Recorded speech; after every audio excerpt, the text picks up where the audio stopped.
grande amor tú tienes con nosotros. Te alabamos y te bendecimos, Señor Padre, por amor de tu pueblo, por amor de ti mismo, que esta palabra, Dios mío, pueda salir de mi boca para edificación, exhortación y consolación. Gracias, Padre, te alabamos y te bendecimos en el nombre de Jesús. Amén y amén. Amén, hermanos. Qué gusto estar aquí junto a ustedes. Cuánto cariño tenemos a nuestro querido hermano Daniel. Y de verdad que me alegra el corazón ver lo que él ha crecido estos últimos años en cuanto a la palabra. Lo tengo ahí de compañero, así que hemos visto cómo prepara sus estudios y sus ponencias y todo. Así que estamos muy contentos con él. Y bueno, quiero compartir con ustedes esta parábola que está en el libro de Marcos. Quiero hacer una pequeña introducción. No sé si ustedes recuerdan quién es Marcos. Por lo general, cuando nosotros aceptamos la escritura del canon, es decir, de la composición, ¿cierto?, de los 67 libros, ¿cierto?, o 66 libros, perdón, que tenemos en la escritura, el Nuevo Testamento tiene 27, y de los 27 nosotros aceptamos solo estos 27. ¿Por qué no aceptamos más? ¿Por qué no aceptamos menos? Bueno, el Espíritu Santo ha guiado a través del tiempo a hombres a escribir la palabra. ¿Y a quiénes dio autoridad el Señor para poder transmitir lo que Él hizo? A sus apóstoles. Pero del que vamos a hablar ahora no es un apóstol. ¿Por qué hemos entonces aceptado?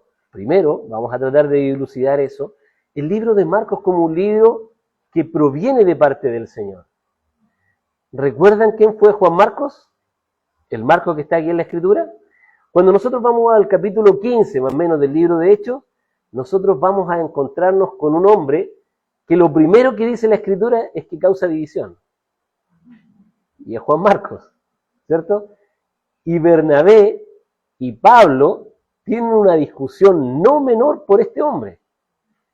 Y es tal el grado de discusión y desacuerdo insostenible que causa la separación, ¿cierto?, entre Pablo y Bernabé. No son buenas, hermanos, las divisiones. Sin embargo, el Señor toma todas las cosas y las lleva siempre a bien para sus hijos. Recordemos lo que sucede, ¿cierto? ¿Se acuerdan con los hermanos de Jacob? Que toman a su hermano, lo venden. ¿Era bueno aquello? No, por supuesto que no. Pero José había entendido cuáles eran los propósitos de Dios, y cuando él perdona a sus hermanos, ¿qué les dice? Él no encubre el pecado. Dice, ustedes pensaron mal contra mí. ¿Pero qué hizo el Señor? Lo encaminó a bien. Bueno, así el Señor toma a este hombre, ¿cierto? Juan Marcos, que en principio es causa de división, y sale Bernabé con Juan Marcos, ¿cierto? Se va. Y posteriormente la historia hace que llegue al lado de Pedro. Por lo tanto, la visión que nosotros podemos tener del libro de Marcos, ¿de quién proviene finalmente? Del apóstol Pedro. Por eso nosotros validamos este libro como un libro canónico, es decir, un libro que nosotros aceptamos inspirado por el Espíritu Santo. Pedro debe haber transmitido a Juan Marcos cómo sucedieron las cosas. Por eso usted se va a dar cuenta que esta parábola está en lo que nosotros llamamos los sinópticos, es decir, Mateo, Marcos y Lucas. Y está contenida esta palabra, pero pienso, si uno lee las tres versiones, que Marcos es el que da mayor detalle. Y probablemente esto es porque Pedro quiere resaltar este mayor detalle. Y nosotros recibimos de la mano de Juan Marcos, ¿cierto?, la historia y el conocimiento que probablemente Pedro quiso transmitir a través de este hombre. ¿Se entiende? Otra historia aparte en Lucas, que también es parte de un evangelio, y que él viene por el lado de Pablo, ¿cierto? Pero en esta vez nos vamos a detener aquí en Marcos. Ya sabemos quién es Juan Marcos.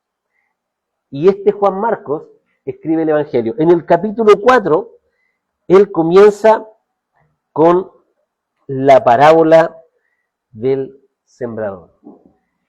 Es una parábola preciosa y que a la vez nos arroja luz respecto del reino de Dios y nos arroja, digamos, luz también de la escatología, de lo que sucede al final de los tiempos con las personas. Es una parábola que como toda cosa tiene alguna aplicación para la iglesia, ¿cierto? Para nosotros como personas y para nuestra escatología. Y vamos a leerla, voy a leerla en el nombre del Señor, vamos a leer hasta el verso 24. Es una lectura un poco larga, pero creo que es necesaria para que podamos comprender qué es lo que quiere expresar aquí el Espíritu Santo a través de Marcos. Dice así la palabra del Señor. Comenzó Jesús a enseñar de nuevo junto al mar, y se llegó a él una multitud tan grande que tuvo que subirse a una barca que estaba en el mar, y se sentó, y toda la multitud estaba en tierra a la orilla del mar.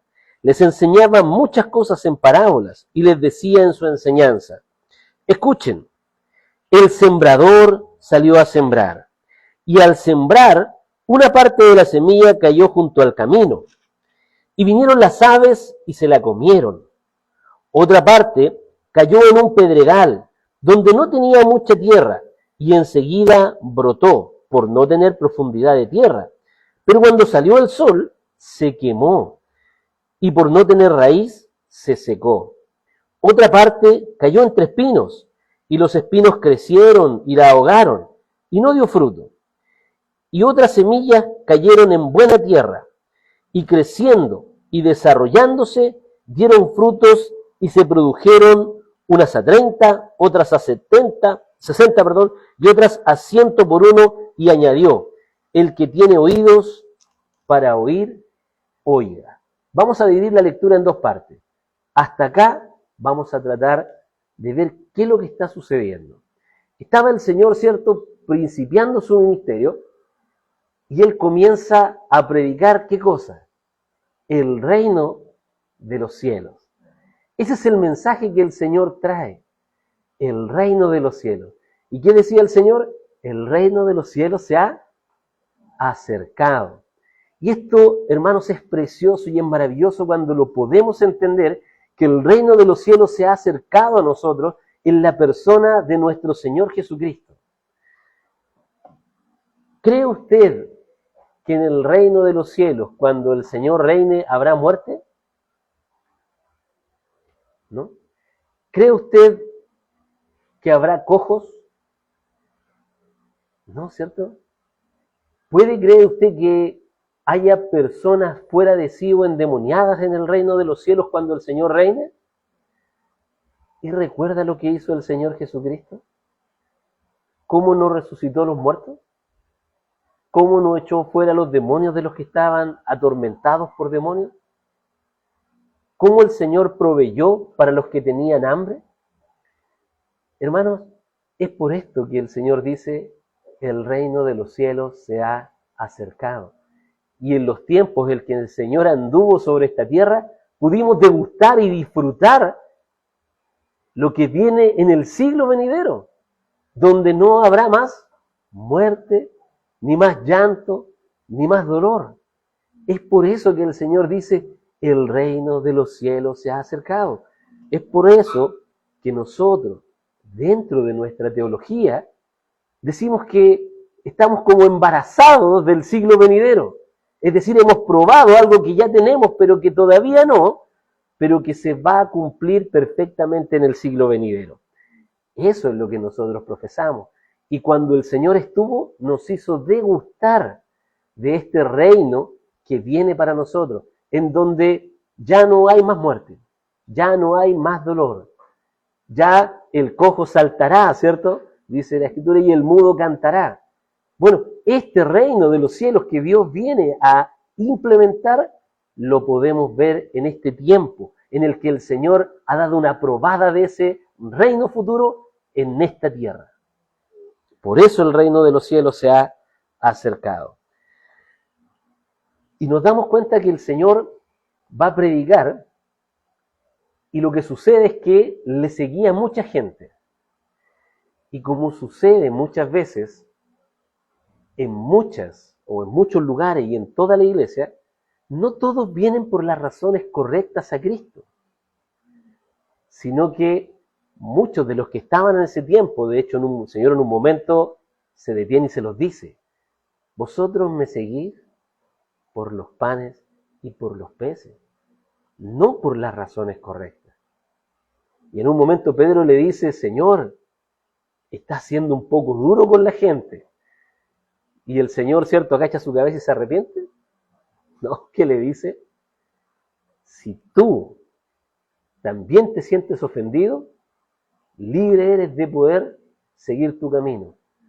Y ahí Pedro ahora entiende y responde correctamente. ¿Y qué dice? Señor, ¿a quién iremos si solo tú tienes palabra de vida eterna?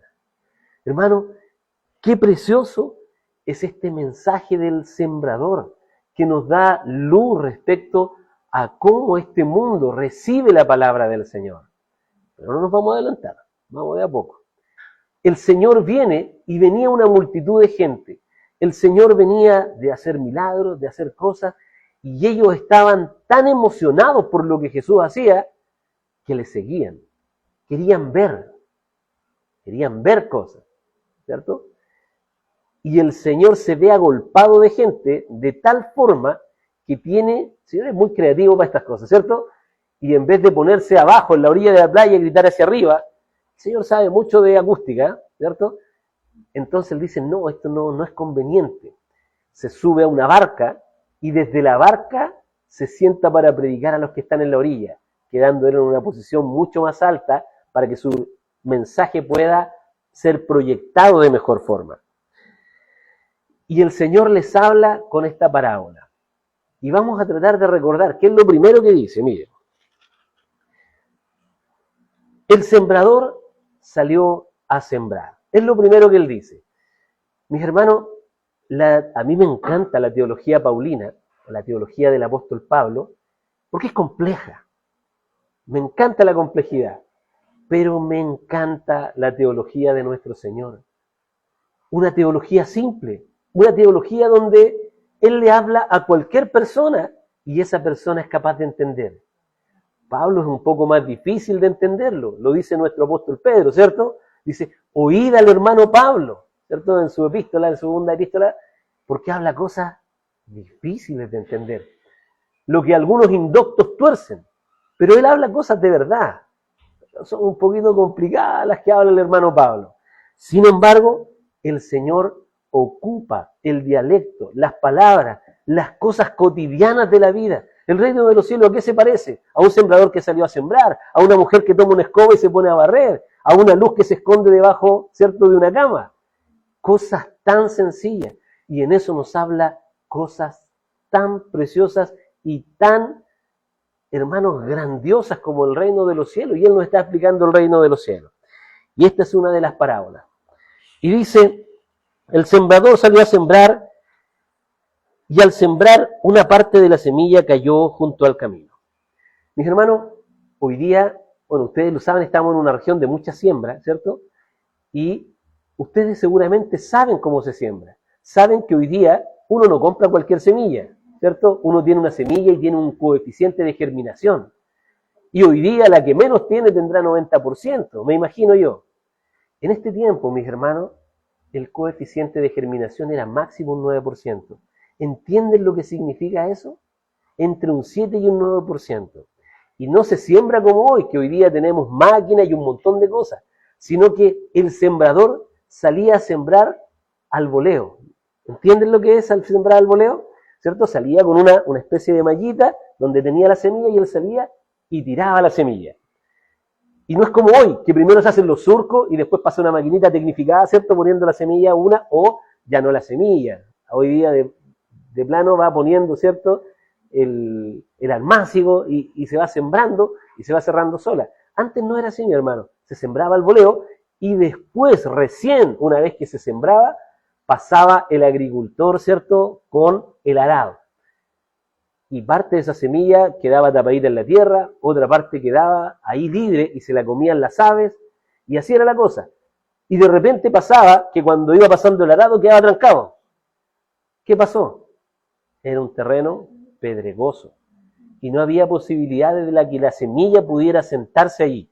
Pero la semilla ya había sido esparcida, no había nada que hacer. Esa semilla solo quedaba para que creciera un poquito o fuese comido por las aves o se secara, porque el terreno pedregoso no permite que el asentamiento de la humedad. Y eso, hermano, era algo que ellos vivían todos los días. Un pueblo en ese tiempo vivía de la agricultura y ellos sabían perfectamente lo que significaba cada una de estas parábolas. Por lo tanto, él dice y establece algo que es común para todos. Sembrador salió a sembrar. Y mientras sembraba, la semilla cayó junto al camino. Hermano, y esto quiero que lo entendamos en el contexto histórico. No es como nosotros que hoy día tenemos una parcelación que está cerrada y listo.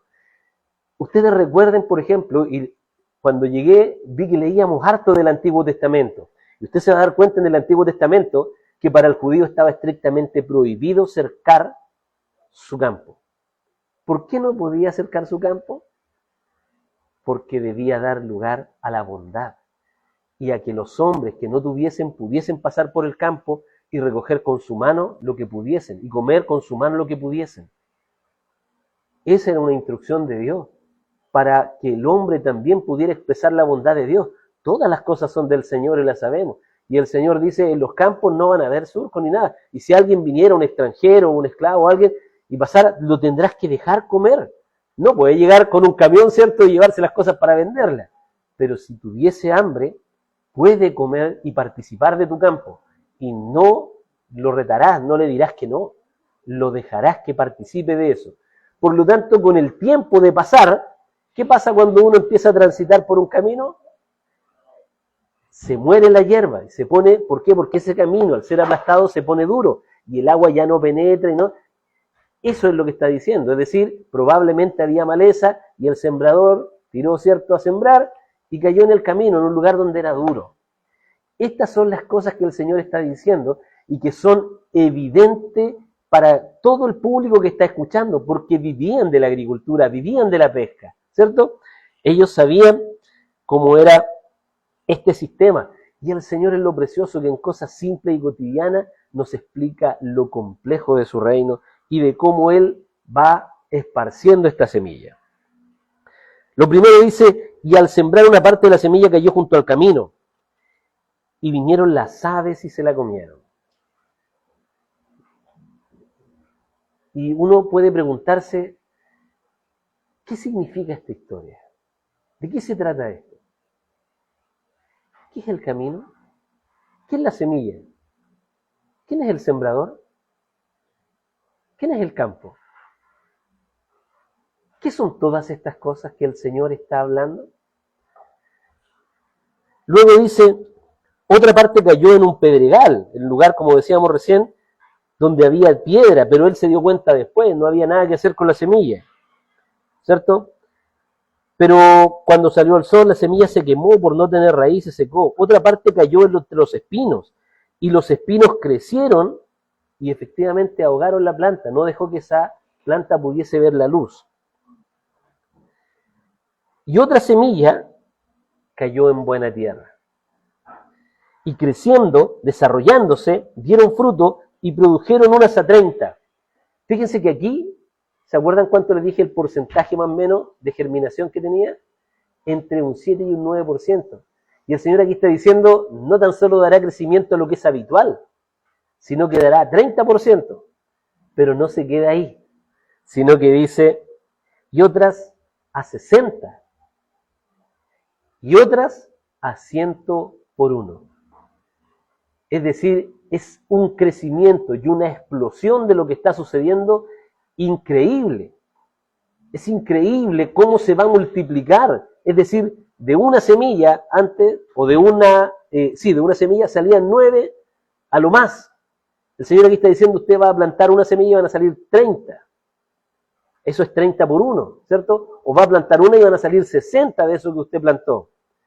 Y les digo algo más, algo que ustedes a lo mejor no creen, la vamos a plantar y va a salir 101 veces más.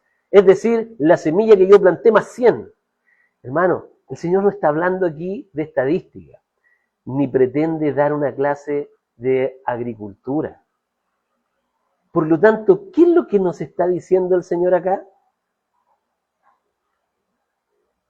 ¿Por qué el Señor habla en parábolas? ¿Por qué creen ustedes que el Señor nos habla en este tipo de lenguaje?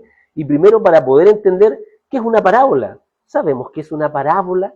¿Qué significa este género literario? Tenemos la poesía, ¿cierto? Tenemos la prosa, tenemos, por ejemplo, para Esopo, los que les gusta más la filosofía griega, ¿cierto? Tenemos las fábulas, pero aquí tenemos un género literario, una parte del género literario que se llama parábola. ¿Y qué es una parábola? ¿Por qué el Señor habla en parábola? Parábolas, voy a poner medio exegético ahora, se divide en dos palabras griegas. En la palabra griega para y en la palabra griega boleos. Y acabamos de hablar de boleos, ¿cierto? ¿Qué es boleos? Lanzar, ¿cierto? Cuando uno dice y lanzó al voleo, significa que tomó y la lanzó nomás al aire. Y el término para significa o viene del griego estar junto al lado de algo, ¿cierto? Por eso no esté pensando en paracaídas porque eso viene del latín, no, eso es para parar la caída. Para viene de, por ejemplo, paramédico. ¿Qué es el paramédico? El que está al lado del médico, ¿cierto? Viene también dentro del campo eclesiástico están los paraeclesiásticos, que son los que están al lado del pastor, ¿cierto? Son los hermanos, los paraeclesiásticos, ¿cierto? Y las parábolas, ¿cierto? Es decir, algo que está al lado de él, que se lanza, o sea, se lanza algo con algo al lado, es decir, estoy diciendo algo, pero que en realidad va acompañado de otra enseñanza, ¿sí? Eso es una parábola, es decir, es muy similar a una fábula, con la diferencia que la parábola utiliza cosas de la vida cotidiana y las fábulas que hacen utilizan símbolos, animales, cosas que son inertes y les da vida y hace personificación de aquello, ¿ya? Los griegos tenían las fábulas, pero el Señor Jesucristo es el maestro de las parábolas. Toma una historia, la lanza, y eso tiene una profundidad impresionante. Por eso el apóstol Pablo, yo me lo imagino que se agarra su cabeza y dice, oh profundidad de las riquezas de la sabiduría y del conocimiento de Dios. ¿Cómo es posible que en cosas tan simples el Señor tenga y lance mensajes tan complejos a veces, pero que son fáciles de entender a través de lo que Él está haciendo? Sin embargo, el Señor nos da las parábolas para que sea de mejor comprensión. El Señor les habla en parábolas justamente para lo contrario. ¿Para qué entonces les hablaba el Señor en parábolas? Hermanos, esto es complejo de entenderlo, pero les hablaba en parábolas para que ellos no entendieran. Y usted puede que me cuestione, pero lo vamos a leer de la Escritura ahora. Nadie entendió esto. Ni siquiera los discípulos del Señor, ni los que estaban con los 12. Entonces haría lo que cualquiera de ustedes haría con el pastor después de lanzarse una prédica que nadie entendió. Si tuviese la confianza y la cercanía, se acercaría, ¿cierto? Le diría, pastor, no entendí nada. ¿Me podría explicar, así como para mí, qué es lo que significa lo que usted acaba de hablar? Y eso es lo que hacen los 12. Se juntan, ¿cierto? Seguramente el Señor se fue a preparar un tecito, alguna cosa, y llegaron al lado y dijeron, Señor, sí, no entendimos nada de lo que tú dijiste. ¿Es posible que nos lo expliques? Pero no se lo voy a explicar yo, lo vamos a leer. El verso 10 del capítulo 4 de Marcos continúa de la siguiente forma. Cuando Jesús se quedó solo, sus seguidores junto con los 12 le preguntaban sobre las parábolas. A ustedes les ha sido dado el misterio del reino de Dios. Ustedes sí lo van a entender, ¿ya? Les decía. Pero los que están afuera reciben todo en parábolas. ¿Para qué? Para que viendo, vean, pero no perciban. Y oyendo, oigan, pero no entiendan. Fíjense lo terrible que está diciendo el Señor ahora. No sea que se conviertan y sean perdonados. es terrible este mensaje. Cuando se acercan estos 12, fíjese lo que les dice el Señor. Les hablo así para que oyendo oigan, pero no entiendan nada de lo que yo estoy diciendo. Ellos pueden saber, tener una idea, pero no están entendiendo nada. Porque si les hablo en palabras de entendimiento, ellos pueden convertirse y sus pecados ser perdonados. ¿Por qué el Señor no quiere que se salven? Voy a corregir mi pregunta. ¿Por qué el Señor no quiere que en ese momento sus pecados les sean perdonados? Es una pregunta, creo, lógica, ¿cierto?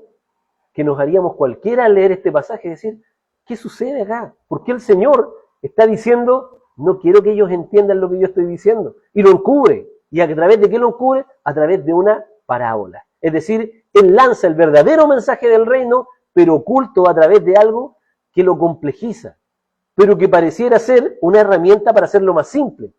Sin embargo, el Señor está diciendo, vamos a complejizar este tema, porque a ustedes, a mis discípulos, a los que yo he llamado, les voy a enseñar y les voy a decir lo que significa, pero al resto esto les es ocultado por ahora. ¿Ya? No sea que se conviertan y sean perdonados sus pecados. También, perdón hermano, estoy leyendo de la nueva versión latinoamericana, a lo mejor va a ser difícil, los que me sigan que tienen la versión Reina Valera 1960, les pido mi perdón. ¿Ya? ¿También la tienen? Ah, ok, muy bien, muy bien.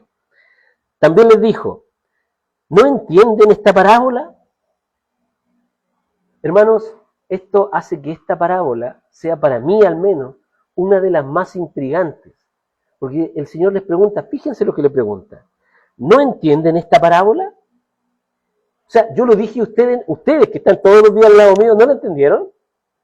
A los que ya les he enseñado por un tiempo, ¿no la entendieron? ¿Cómo pues comprenderán todas las otras parábolas? Hermanos, todo lo que el Señor dice es sumamente interesante y nos sirve a nosotros para vida eterna. Pero esta parábola, el mismo Señor está diciendo, si no pueden entender esta parábola, ¿qué pasa con las otras? No las pueden entender. Y si lo pongo en positivo, ¿qué sucede si entienden esta parábola? Pueden entender a raíz de esta todas las otras parábolas.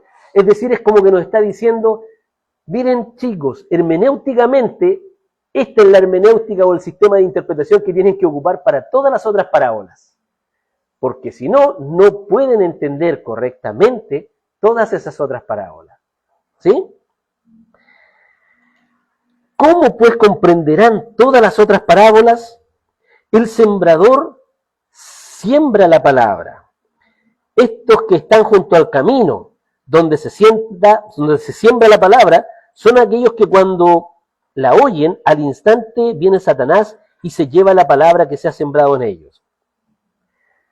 Muchas veces, mis hermanos, pensamos que el sembrador es Cristo. ¿Y qué dice acá? Porque él lo hubiese dicho, el sembrador soy yo. Porque se lo está explicando. Aquí el Señor le está explicando esta parábola ahora a sus apóstoles y a sus discípulos. ¿Ya? Recordemos que apóstoles entendemos los 12, pero él andaba con 70, 100 personas que eran también sus discípulos. ¿Ya? Recuerden que Matías es elegido de los que siempre anduvieron con ellos, pero que no estaban contados entre los 12. Por lo tanto, eran mucho más que los 12.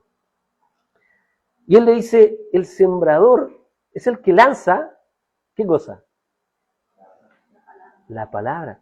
Hermano, aunque usted no lo crea, usted, como cristiano, evangélico, usted es el sembrador. Es usted el sembrador.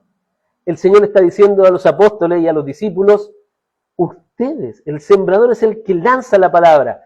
El Señor se pone seguramente como ejemplo, en este momento soy yo, pero todo aquel que lanza la palabra del Señor, ¿cierto? Es el sembrador.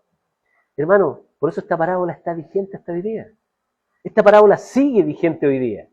Usted, cada vez que le predica a alguien al lado, o se paran en una plaza y pueden predicar la palabra, o está en una reunión familiar y usted explica el Evangelio, usted está tomando sus semillas que está acá y las tira al voleo.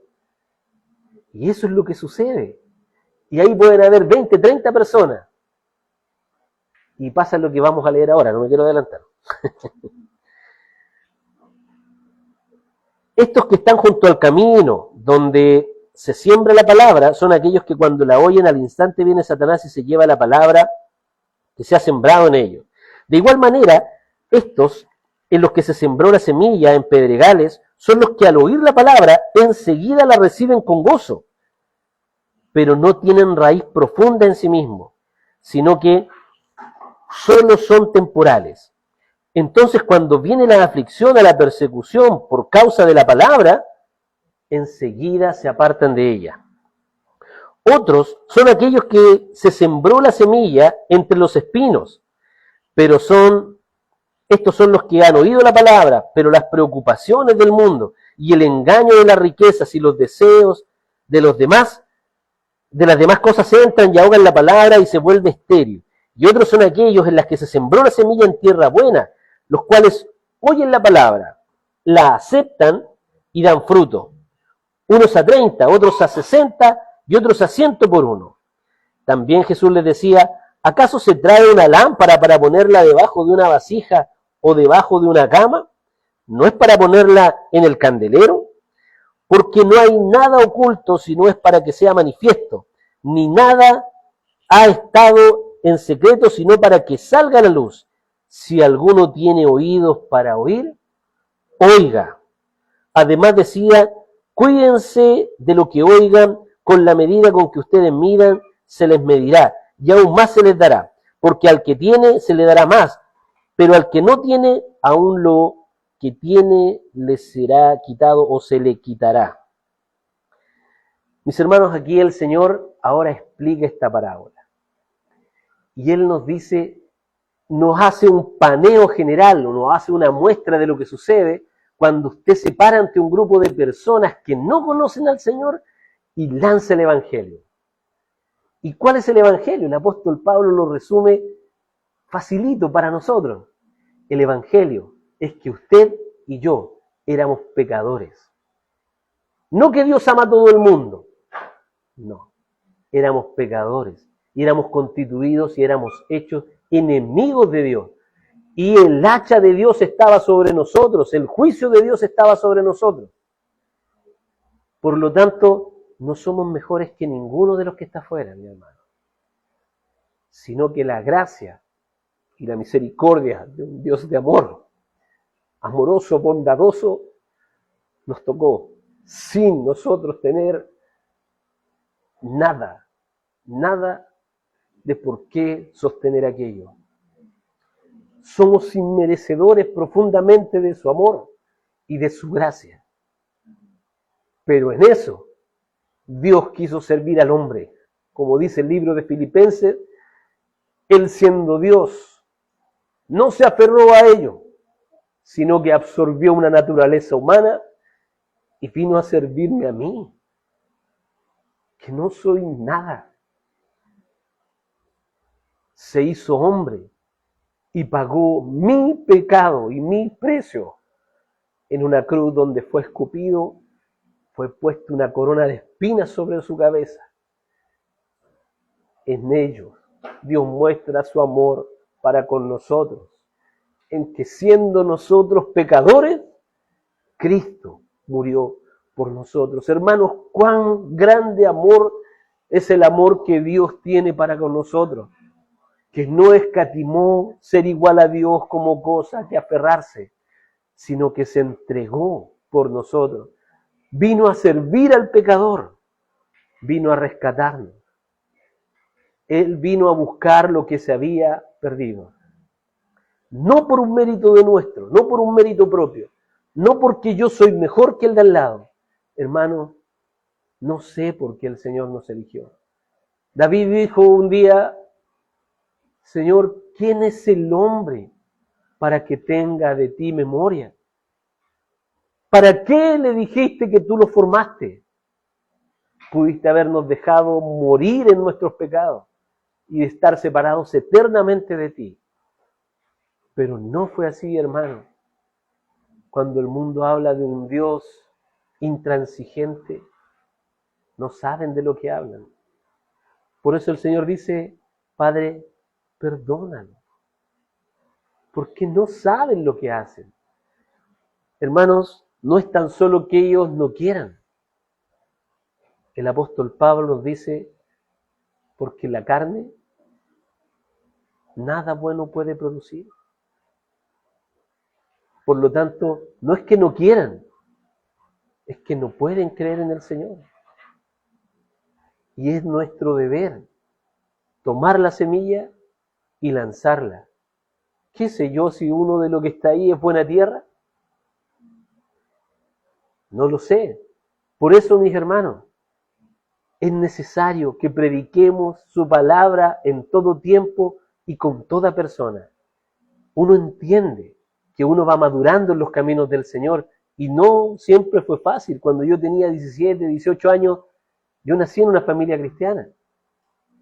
Pero no fue hasta hace poco que he tenido la capacidad de poder hablarle a todo el mundo y a todo aquel que demande de la fe que hay en mí, explicarles el Evangelio. Antes hablaba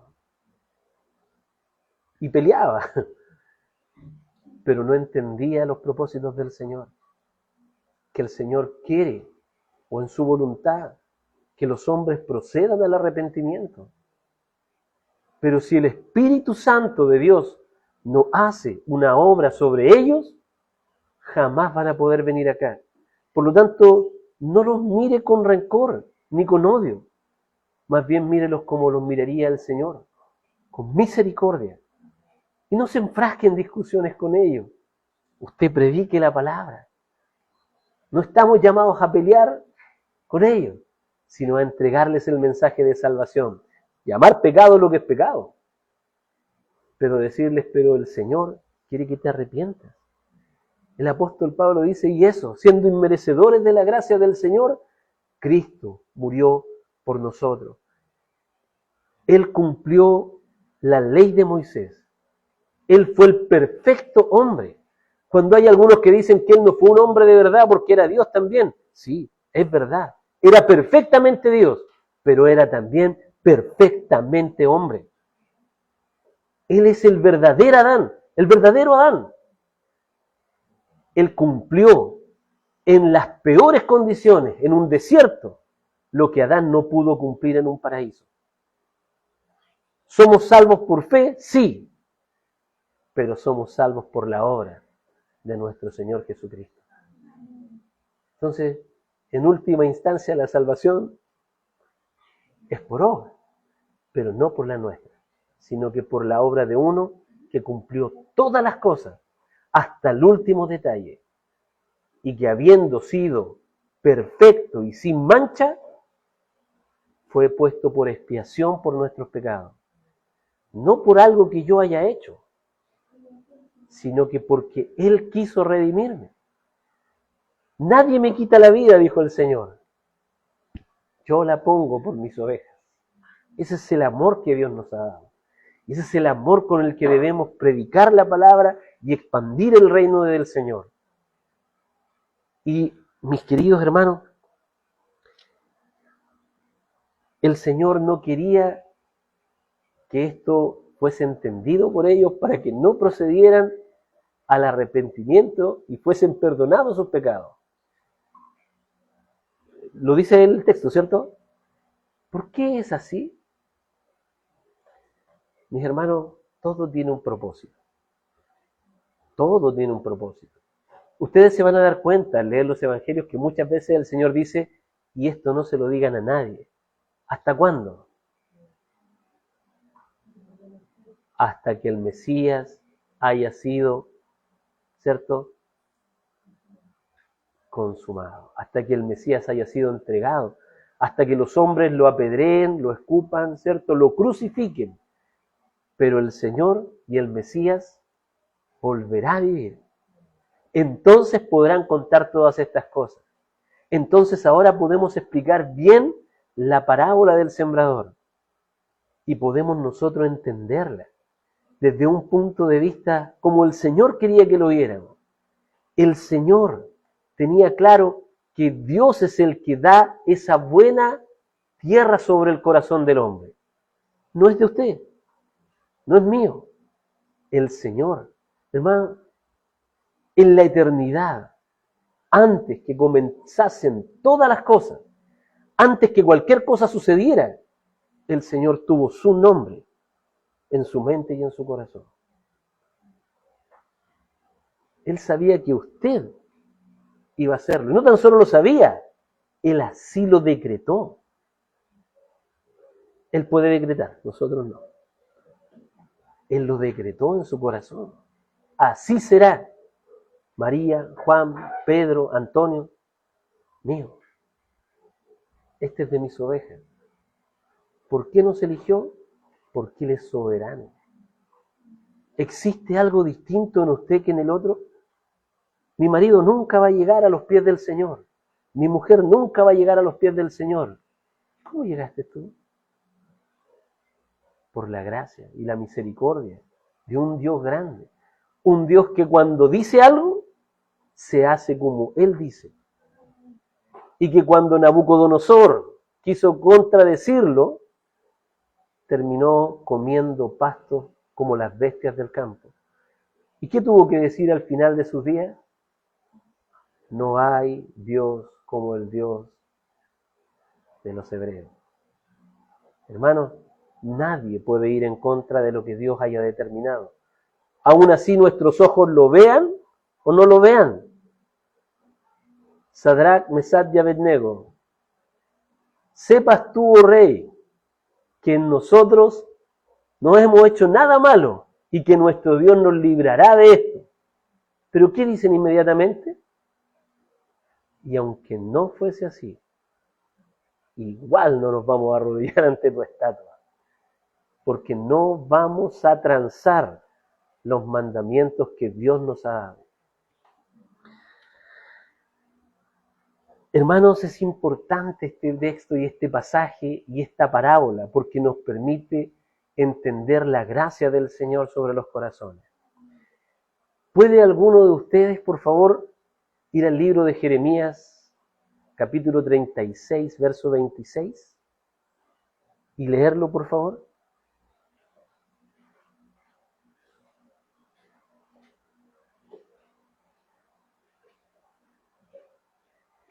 Y aquí vamos a saber cómo se produce la buena tierra, cómo esa buena tierra se produce en el corazón del hombre. Cualquier hermano o hermana que la tenga, por favor. ¿Sí? ¿Sí? Léalo.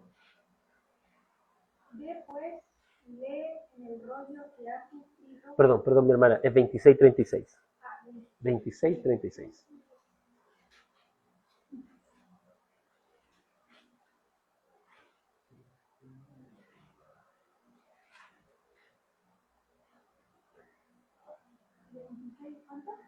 Ezequiel 26:36. Perdón, me equivoqué. ¿Qué dije? Perdón, mi hermano. Ezequiel, déjeme buscarlo yo primero mejor para no equivocar. Pero búsquenlo así, quiero que lo lea uno de ustedes.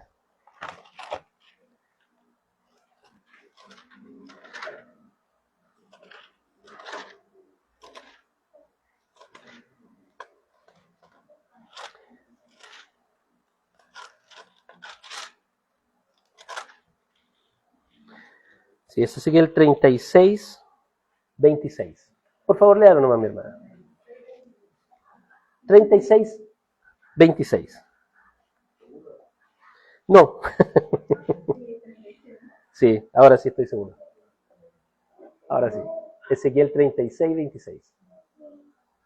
Sí. Léalo nomás, mi hermana. Perdón. Sí, sí. Además, les daré un corazón nuevo y pondré un espíritu nuevo dentro de ustedes. Quitaré de su carne el corazón de piedra y les daré un corazón de carne. ¿Quién está diciendo esto, mi hermano?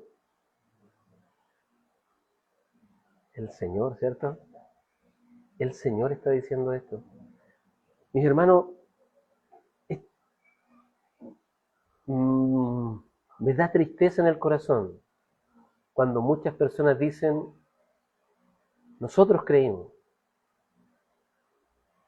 porque nosotros sí obedecimos a la voz de Dios, sin entender este capítulo y sin entender este versículo. Jeremías, de hecho, dice algo muy similar y en los textos creo que son iguales, 36 y 26. Jeremías es más específico y dice, y cuando el Señor abra nuestro corazón, nos avergonzaremos de lo que éramos. Y eso es lo que sucede en el corazón del hombre cuando Dios toca ese corazón. ¿Entendieron lo que leímos? Esta es una buena tierra, pero para que sea una buena tierra, ¿qué tiene que suceder? Yo, dice el Señor, les daré un corazón nuevo. Yo les daré un corazón nuevo. No es que ustedes van a generar un corazón nuevo y van a hacer algo. Yo les daré un corazón nuevo. Y pondré un espíritu nuevo dentro de ustedes. ¿Quién puede hacer esto sino el Señor? Quitaré de su carne el corazón de piedra y les daré un corazón de carne. Verso 27 dice, pondré dentro de ustedes mi espíritu y haré que anden en mis estatutos y que cumplan cuidadosamente mis ordenanzas. Hermanos, por eso el apóstol Juan, tanto en su evangelio como en sus epístolas, dice, el que es de Dios, los mandamientos del Señor cumple. ¿Qué es lo que sabemos y cuál es la evidencia de que una persona realmente es un verdadero creyente? Que cumple los mandamientos del Señor. Hermano, no que sean para que usted sea salvo, sino son la obra del Espíritu Santo en su vida. No se condice y es engañarse a uno mismo, seguir viviendo en el mismo pecado, no vivir en santidad y decir que uno es un hijo de Dios, decir que uno es un cristiano. El estar y mantener un pecado y decir que uno es hijo de Dios no son cosas compatibles. Juan es así de categórico. Juan es tan categórico que el que dice que no ama a su hermano, el tal es mentiroso. Eso es aquel que dice que ama a Dios y no es capaz de amar a su hermano. El tal es mentiroso y la verdad no está en él. ¿A qué verdad se está refiriendo? A que el Espíritu de Cristo no está en su corazón. Es decir, el Espíritu Santo no está en él. No nos engañemos, hermanos. Si no puedo amar a quien veo, ¿cómo puedo amar a Dios que no veo? No son palabras mías, son palabras del apóstol Juan. Hermanos, esta es la obra del Señor. Él, desde la eternidad, planeó tocar su corazón, cambiar el corazón de piedra con el cual usted era imposible que se volviera al Señor. Tocó su corazón y puso su ley en su corazón. Y ahora lo hace amar esta palabra. Y esta palabra es como David, ¿cierto? Dice, a veces es amarga al principio, pero luego se vuelve dulce. Es amarga porque me confronta. Y confronta mi ego. Y confronta mi yo, mi forma de ser. Y me es amarga. Pero cuando la voy entendiendo, entonces se vuelve dulce a mi paladar. Y David lo tenía claro, ¿cierto? Cuán amargo tiene que haber sido para David cuando le vienen con una historia para que él la resuelva, ¿cierto? Y da el juicio. Y Natal le dice, ese eres tú, David. Es amargo. El juicio del Señor es amargo. Pero todos los días debemos someternos al juicio del Señor en cada uno de nuestros pensamientos, en cada uno de nuestros actos. Si es que el Espíritu de Dios vive en nosotros. Porque si no, hermanos, el castigo de Dios para el hombre es dejarlo hacer todo lo que quiera. Si usted hace todo lo que quiere y el Espíritu del Señor no le amonesta, téngalo por seguro de que aún no ha conocido al Señor. Pero mientras haya aliento de vida, aún hay tiempo de arrepentirse. Y esto debemos pensarlo por aquellos que están afuera. No solo aquí, sino que afuera. Aquellos cuando voy a comprar el pan, aquellos cuando voy a mi trabajo, ¿cierto? Hablarles del Evangelio. Y lo maravilloso es que yo solamente siembro. Yo la tiro, ¿cierto? Pero el Señor es el que da el crecimiento. Usted puede que predique un pedacito, otro predicará otro, y después alguien le hablará y se convertirá. Bueno, Apolo regó, ¿cierto? Pablo sembró, Apolo regó y quizás quién va a cosechar. Pero así es el Evangelio porque no depende de usted ni de mí. Nosotros tenemos que cumplir nuestra parte, sembrar la semilla, porque así contribuimos al reino de Dios. Hermanos, esto es lo que está diciendo el Señor. Y voy a resumir la parábola. Cuando ustedes prediquen a personas, prediquen el Evangelio, que es esta verdad que todos somos pecadores, que todos somos enemigos de Dios en un estado natural, pero que Cristo vino a deshacer eso a través de su expiación.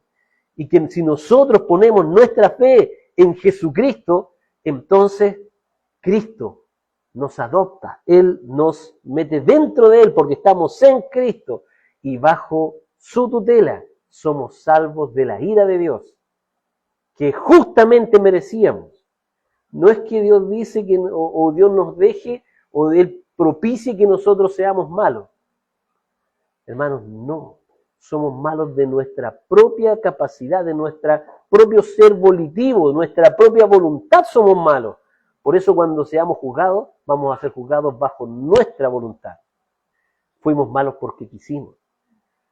Pero el Señor cambió nuestros corazones. Y no nos pregunta. Él nos cambia simplemente. Él no le preguntó a Noé, ¿estás de acuerdo con que te salve? Dijo, es que yo soy tan caballero que te voy a preguntar, Noé, si es que tú quieres que yo te salve a ti y a tu familia. Es que yo soy tan caballero, Abraham, que te voy a dejar decidir si es que tú quieres ser el padre de la nación que yo voy a establecer. Moisés, te voy a preguntar si eres tan caballero, porque yo soy muy caballero, te voy a preguntar si es que tú quieres ir a rescatar a mi pueblo. Hermanos, Dios nunca ha actuado así. Él es soberano. Dice, yo lanzo mi palabra y mi palabra jamás vuelve vacía a mí y hace todo lo que yo quiera. Porque como dijo, ¿cierto?, Jonathan Edwards en un libro, Dios hace todo lo que quiere. Y si usted vino a los pies del Señor es porque Él lo quiso así. Y Él la conoce. Él lo conoce. Un día el Señor dirá, venid, benditos de mi Padre, y su nombre estará allí. Y habrán otros que pensarán que están allí. Y el Señor les dirá, nunca los conocí. Apártense de mí inmediatamente, hacedores de maldad. Un castigo justo. Veremos ahí la justicia de Dios y alabaremos al Señor por su justicia. Y si el del lado no puede aceptar al Señor, ¿qué puedo hacer yo? Clamar al Señor, orar, predicarle la palabra. No, es que no hay que perder las perlas en los cerdos. Bueno, yo era un cerdo. Y alguien un día cambió mi corazón y pasé a ser hijo del Dios Altísimo. No por mis méritos, sino que por la gracia de Dios. Amemos las almas y a las personas que tenemos a nuestro lado. Hablemosle. Hasta lo último. ¿Qué perdemos? ¿Cuánto tiempo perdemos? Tengo amigos que hasta el día de hoy se burlan de mí. Y todos los días les digo, el Señor toque tu corazón un día. El Señor te cambie. Y me mandan memes y cosas de que creo en seres mitológicos. Tú no puedes creer. Pero el día que el Señor toque tu corazón, te avergonzarás de lo que dices hoy día. Y yo me alegraré en el corazón, porque Dios hace cosas imposibles. Y evidencia de eso tengo, porque me trajo a mí, un pecador. Y Él transforma mi corazón todos los días. Y todos los días me limpia y me lava. Hermanos, nuestra tarea es sembrar la palabra. Tomar la semilla, que es la palabra del Señor. Hermanos, es buena la teología. Nos ayuda a comprender muchas cosas. Pero la teología no salva a nadie. Es la fe en Jesucristo, nuestro Señor, la que salva. No pensemos tampoco que somos mejores que otros, porque tenemos una teología distinta. Pidámosle al Señor que ilumine los corazones. No somos mejores que nadie. Que el orgullo no entre ni la vanidad en nuestros corazones. Aunque sepamos mucho, el apóstol Pablo, ¿qué dice? Si algo has recibido, ¿por qué hablas como si no lo hubiese recibido? ¿Qué tengo yo que no me haya dado el Señor? ¿O tengo mérito en lo que sé? ¿O en lo que tengo? Nada, mi hermano. Todo nos ha sido dado por el Señor. Por lo tanto, no se enorgullezca ni se envanezca nuestro corazón en estas cosas. Sembremos la palabra todo. No con lenguajes complejos. No comencemos a hablar. Cuando a lo mejor tengamos que hacerlo, hagámoslo. Pero en un lenguaje donde todos podamos entender. Así como el Señor, en un lenguaje simple, en cosas de la vida habitual. En estas cosas podemos presentar el Evangelio. Y ahora, ya no con parábolas ni como el Señor lo dijo en su momento. Porque fíjense que el Señor dice, el que tenga oído, oiga. ¿Qué significaba eso? Que esto estaba oculto para ellos. El que tenga oídos, oiga lo que el Espíritu dice.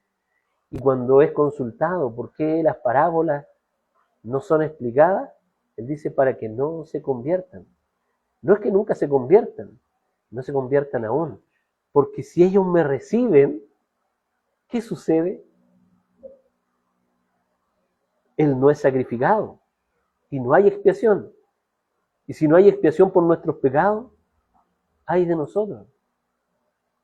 Pero una vez que el Señor cumplió, imagínense el ministerio del Señor. Muchos le seguían. ¿Cuántos estuvieron con Él en los momentos difíciles? Ahí es donde se prueba si realmente somos lo que somos o lo que decimos ser. En los momentos difíciles, mis hermanos. Y el Señor usa los momentos difíciles como el fuego con la piedra donde está el oro. ¿Se entiende? Como el oro en el crisol, así somos probados. ¿Qué es lo que queda después de todo ese fuego?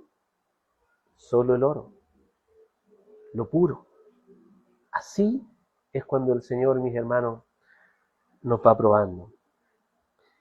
Para terminar, hermanos, esta parábola es una de las parábolas importantes de entender el reino.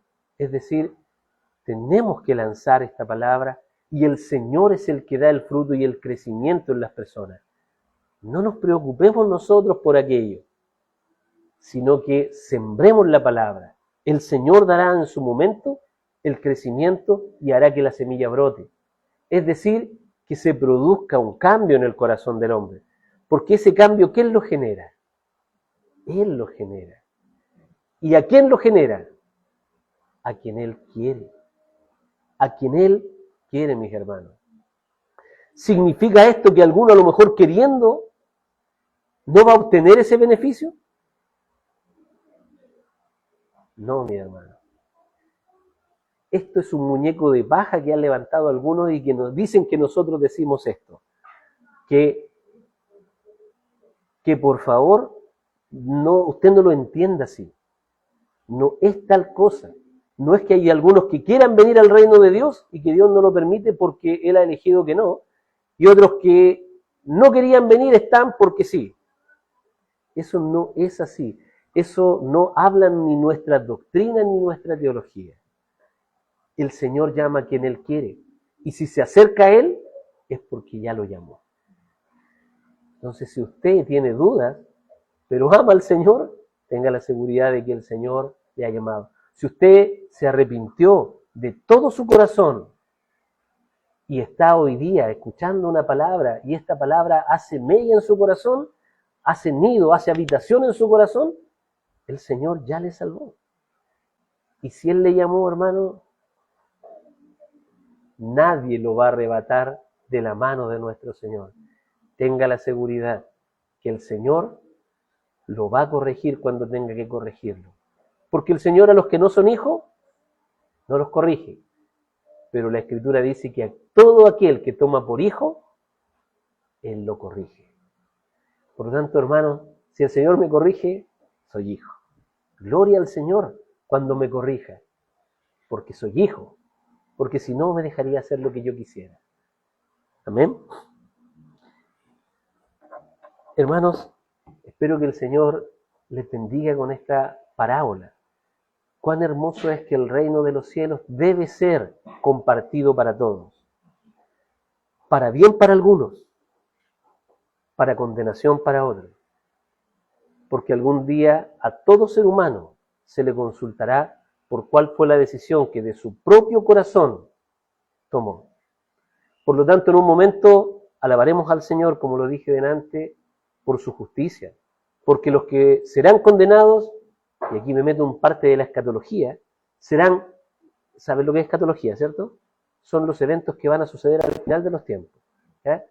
Al fin de los tiempos, el que es juzgado y condenado será condenado justamente porque Él decidió hacer cada una de las cosas que Él quiso.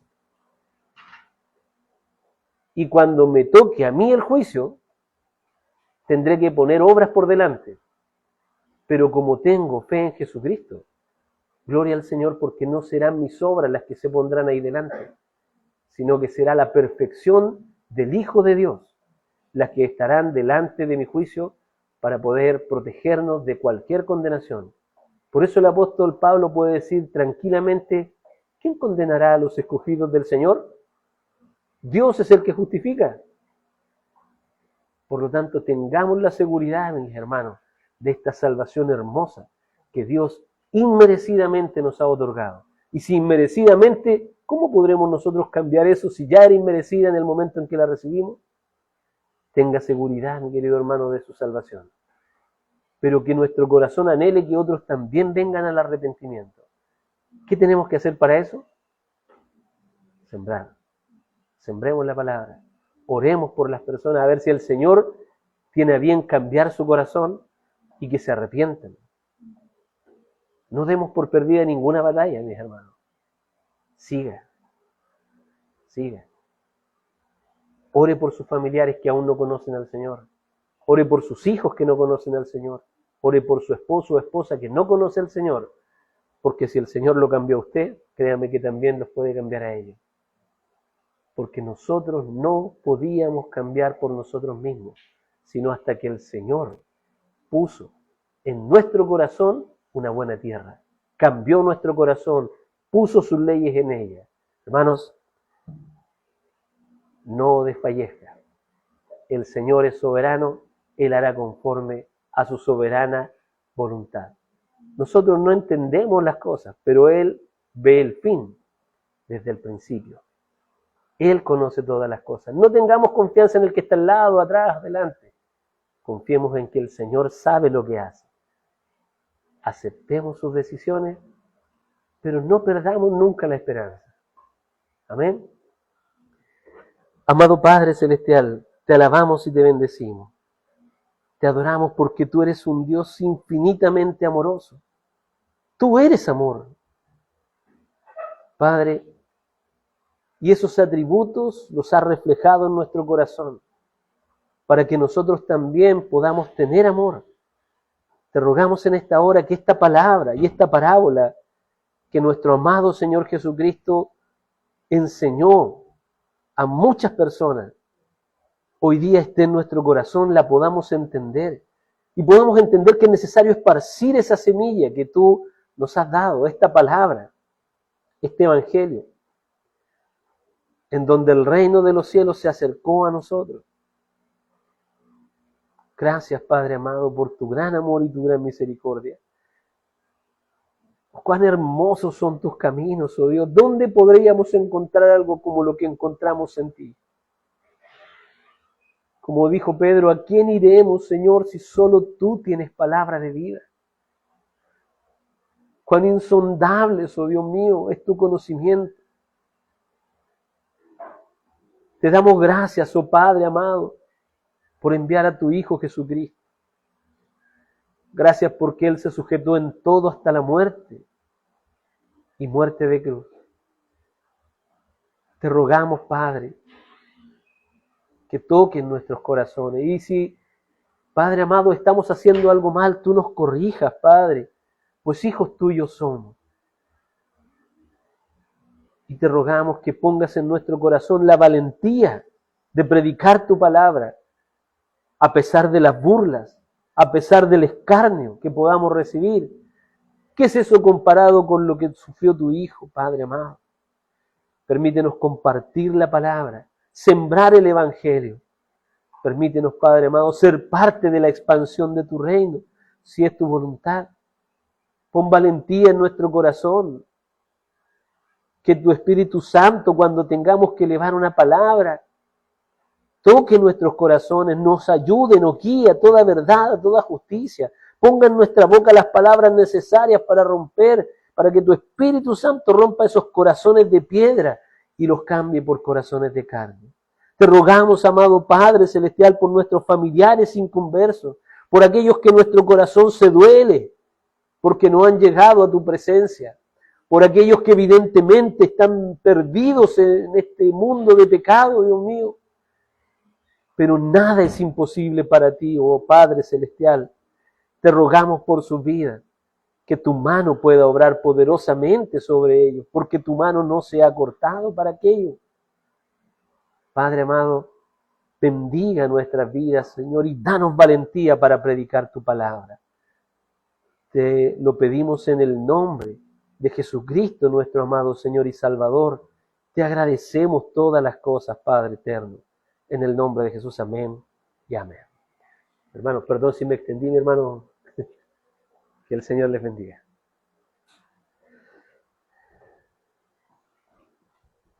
Muchas gracias, hermano.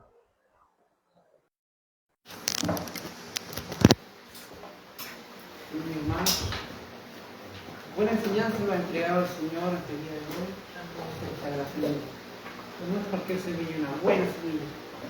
Jesús mismo dijo: ir por el mundo y predicar el Evangelio a toda la criatura. ¿Cuál es el Evangelio? La semilla que estaba predicando. Esparcir la buena semilla.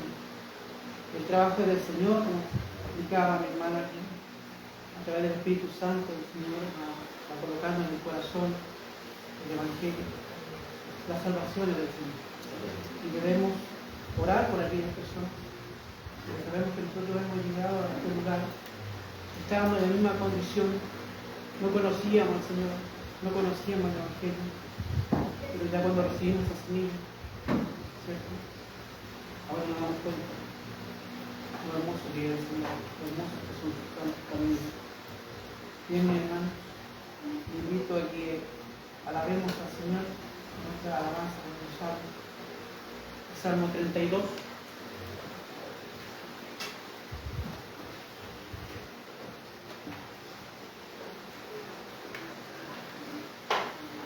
Salmo 32, intentemos con el corazón y con un entendimiento.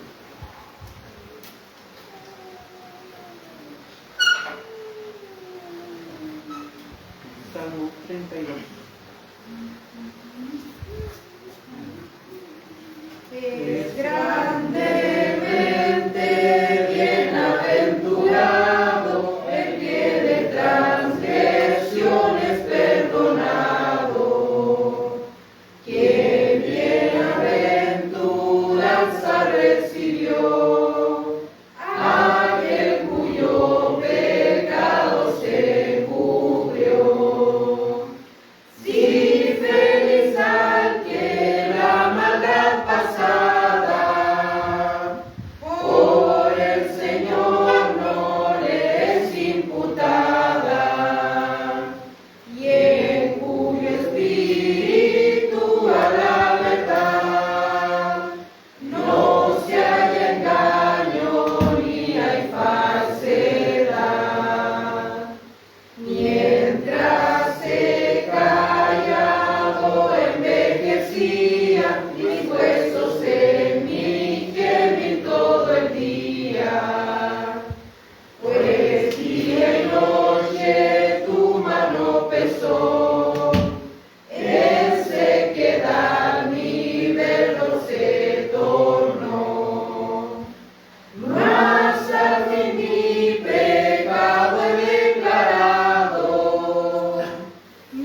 salmos.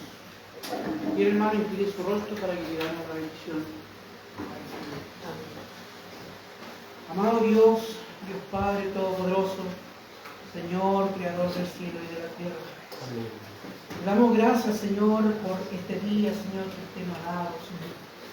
Nos ha libertado a cada uno de nosotros, Señor, para poder llegar a este lugar, Señor, y poder meditar tu santa y poderosa palabra, la que nos entrega la verdad, una verdad absoluta, Señor. Gracias, Señor, por tu mensaje, Señor, que nos enseña de que tú eres fiel, santo y verdadero, Señor. Y que tu palabra también nos ha enseñado de que lo importante es entregar la buena semilla, Padre Santo. Esa semilla del Evangelio. Esa semilla, Señor, que le pedimos, Señor, que caiga en buena tierra, Señor. Donde la cual, amado Dios, usted hará la obra a través del Espíritu Santo, Señor. Y pueda regenerar, Señor, los corazones, Señor. Pueda transformar vidas, Señor. Cambiar ese corazón de piedra en un corazón nuevo, Señor, de carne, Señor. Le pedimos, Señor, por nuestra familia, amado Dios. Amén. Le pedimos, Señor, por un mundo, Señor, mundo entero, Señor, que está afuera, no le conoce, amado Dios. Que pueda recibir este santo evangelio. Que pueda recibir esta semilla, amado Dios, santo de la gloria, Señor. Le pedimos, Señor, ahora, amado Dios de la gloria, que usted nos bendiga a cada uno de nosotros, Señor. Y le pedimos, Señor, a aquellas personas que no han podido venir a este lugar, Señor, Señor, sea usted bendiciendo igualmente, Padre Santo. Bendice, Señor, a cada uno de nosotros, Padre Santo, con esa bendición que viene de lo alto, y la del Padre, del Hijo y del Espíritu Santo. Amén y amén. Amén. Que el Señor le bendiga.